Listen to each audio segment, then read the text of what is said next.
Now, we've had a lot of great stuff come out of CES this week. We've had brand new electric skateboards, we've had drones, we've had wearables, we've had 4K content, we've had 4K TVs, and of course, one of the biggest, we've had selfie sticks. Who can beat this? But of everything to come out of CES, and I do mean everything, even all of those wearables that everyone has been talking about so much, nothing comes close to this. This is the thing that I've been waiting for year after year. And as you can probably tell by the title, it's wireless power. And I am not talking about wireless power, the kind that Palm introduced back in 2009 with a charging cradle and a wireless power mat. I'm talking about putting a wireless router in your home and being able to power devices 15 feet away. That is exactly what we're talking about today. So to put it in one sentence, wireless power transmitters, how do they work? So the company Energous, I hope I'm pronouncing that right, designed a transmitter that uses a small chip and uses low energy Bluetooth to locate a device that is compatible with the transmitter. After the connection is made, focused radio frequency signals are beamed to the device over the same bands as typical Wi-Fi. The signals are then absorbed by the chip embedded in the device and are then converted into DC power. So these guys have actually been at it since 2012. Their first transmitter was the size of a coffee table. Now they've worked it down to about the size of a pretty large router that you can fit on your desk. These latest generation chips offer an efficiency rating of up to 70%. Compare that to most power mats out there that charge with a rate of 90%, and that is quite impressive. With efficiency like that, you could charge a wearable and your phone on your bedside table through just one transmitter. Now, the wireless router that they had set up for demoing this technology can have two modes. It can have a private mode where you can have people join on and you approve them as they enter your network. This would be ideal for public places, of course.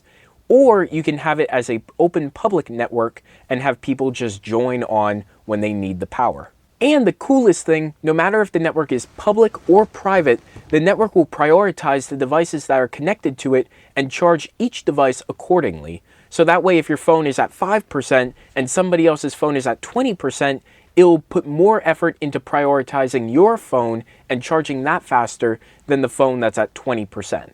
So when Engadget decided to demo this technology with the company's founder, the guy was showing that he had the phone, he was walking around and going from transmitter to transmitter almost instantaneously when it was being handed off from one transmitter to another. This is what excites me. Now they're talking about getting these things into small gadgets like phones, our watches, lights, and all that. My idea of thinking of the future is that they could get this technology into electric vehicles and electric cars.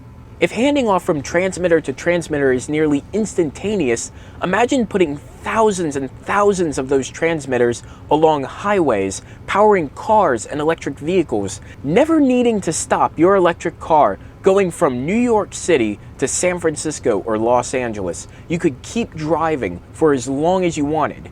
And if you had them in the city, you would never need to stop at a gas station or an electric charging station, ever. Mileage would be a thing of the past. You would never need to stop for power again because it would constantly be flowing everywhere. So when are they talking about bringing this technology to the market and making 2015 look like the year the Jetsons wish they were living in?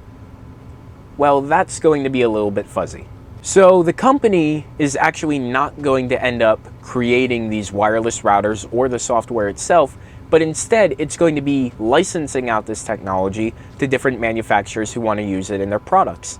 So far, they've partnered with a few manufacturing companies, including manufacturing giant Foxconn. So because of this licensing process, it will more be Energous trying to convince technology companies that they want to integrate this technology into their future products. However, though, Energous is very optimistic about this approach, and they are expecting that companies will be able to bring this to the market as soon as 2016, next year.